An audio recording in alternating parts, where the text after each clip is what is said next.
Mwenna mwavuddeyo ne mulaba mukulu Museveni ng'abagamba nti the system is dead.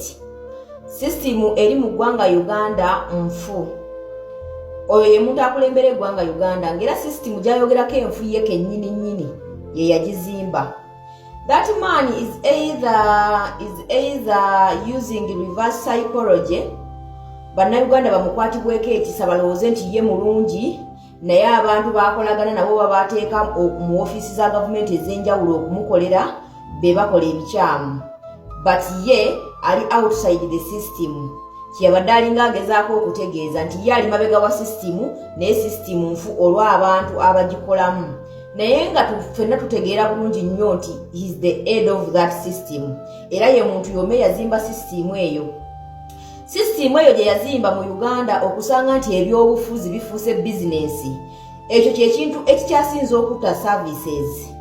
Abantu abasinga obungi bagenda mu offices ezo, especially elective offices, office ezirondebwa just ogamba nti bazikubako akalulu. Abantu abasinga obungi bayingira mu ezo office tebagendayo lwa buweereza but to earn money. Kufuna misaala. Ekyo kyekitta obuweereza. Mu ggwanga Uganda weekanga nti abantu abakola emirimu gya gavumenti egy'enjawulo nga they are not in elective positions baba payinga kitono nnyo, babasasula kitono nnyo. Oba okitegeera ekintu ekyo. Weekanga nti ba public servants abalala bonna bafuna obusaala butono more than those ones in elective positions. Ekyo kyekintu ekikyasinza okutta system. Weekanga nti abantu abasinga obungi bali mu bifo oba bali mu mirimu oba bakola emirimu gya gavumenti not because of service delivery to the country, not because of serving the country, but to earn money. Ekyani yakizimba the owner of the system mukulu Museveni ye yakizimba kubanga you cannot tell me a doctor asome emyaka 7 ku 5 to be a qualified doctor you know kusoma emyaka 5 ku myaka 7 bakusasula akakadde kamu mu emitwalo 8 bakusasula akakadde kamu n'ekitundu bakusasula emitwalo 8 bano ba nurses midwives. Okitegeera nene wekanga nti a counselor ateetagisa any qualification counselor LC3 asasulwa milioni 2.8 ng'adabuzaamu dokita eyamala emyaka ng'asoma ku ssomero nti omulimu gwe yasoma tegusobola kumusasula kyekimu n'ogwo ogwa counselor ali mu elective position. Oba mukitegeera ekintu ekyo kati newekanga nti abantu basuulawo gino emirimu gya bulijjo not because nti baagala kusavinga ggwanga but because baagala ku earninga money, salaries, big salaries and big allowances and like nebigenderako ebirala. That's why system ebeera corrupt. That's why system ebeera nfu nga tekyafavoringa any citizen, any Ugandan, any whatever, any common people nga bafavoringa abo abali mu buyinza. Ngere ekintu kyonna okubaako kyofuna mu ggwanga Uganda olina kuswekayo ssente kubanga buli kintu kyonna bakifuula kya ssente kubanga they get free money. They earn free money. Okitegeera toyina koyinza kuŋŋamba nti MP asasulwe milioni 6 just weetaaga senior 6 certificate yet a doctor asoma obusawo okumala emyaka 7 degree, diploma, masters, bachelors afuna 1.8 million. Ekyo kikola sensi? Ekyo tekisobola kukola sensi. That's why the system is corrupt. Because the system is full of elective leaders, is full of politicians. Kubanga yagenda n'akwata ebyobufuzi n'abifuula nti biri commercial, n'abifuula nti bya ssente, n'abifuula nti ebyobufuzi ogenda mu any elective position you have to be with money. That's why many people basoolawo emirimu gy'okusomesa leero gy'okusomesa they earn nothing. Omusomesa n'osoma kati nga ssaawa zino baagala omusomesa anaasomesanga kuva baby class primary abeere ng'alina degree.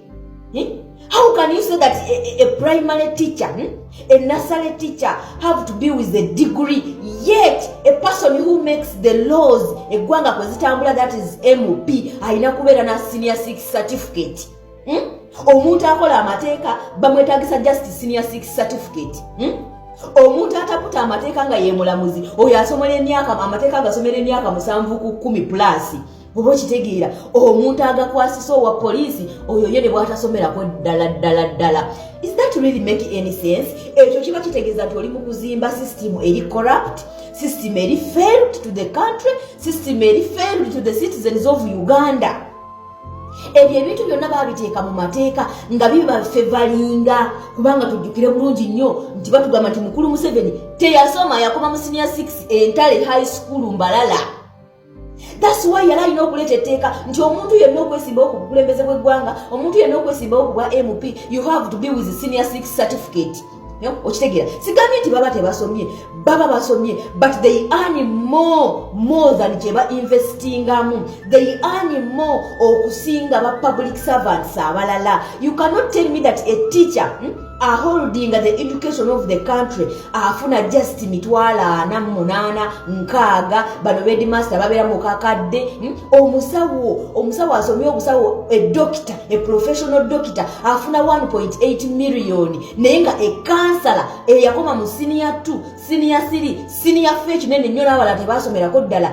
Like LCC counselor nga afuna million 2 n'ekitundu, million 2 mu emitwalo 8. Is that really make any sense? Kitegeeza nti ofudde ebyobufuzi nti omuntu okubeerako omugagga n'okufuna mu kusoma kwe alina kuyingira politics. Oba kitegeera ne wekanga nti people they are going there not to serve the country. People they are going there just to earn money. That's why they bafuula essente okubeera priority mu services. Bafuula ssente okubeera the first priority of their services to the country.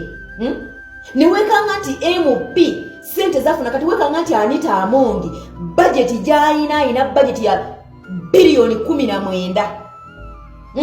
Ye buli financial year budget ye erinnya as a speaker of parliament. Speaker of parliament budget ye buli mwaka erinnya kati sawa zino ngali mu bilioni 19 plus ninge eddwaliro ly'emulago okusupplying eggwanga mu ggwanga eddagala mu ggwanga Uganda yonna just 17 billion. Just a office of a speaker. The budget of the office of the speaker is bigger than the budget of the health services. So how can you say that a doctor will earn more than speaker? Nenga tibakulaga nti speaker okubeera speaker you need only a senior 6 certificate. But you cannot be a professional doctor by senior 6 certificate. It means that bano ba public servants they invest so much mu mirimu gye bakola naye nga basasulwa kitono. Naye bano ba politicians abali mu elective positions they don't invest anything but they earn more. That's why system nfu oba kitegeera system nfu kuvira ddala mu mateeka. You cannot tell me that someone who decides the country asalirawo eggwanga Uganda butebwe ligenda okutambula in terms of mateeka alina kubeera na senior 6 certificates nga talina any qualification. And you tell me that a doctor, a teacher, a what, alina ku earninga just bucholo. That's why the system is rotten.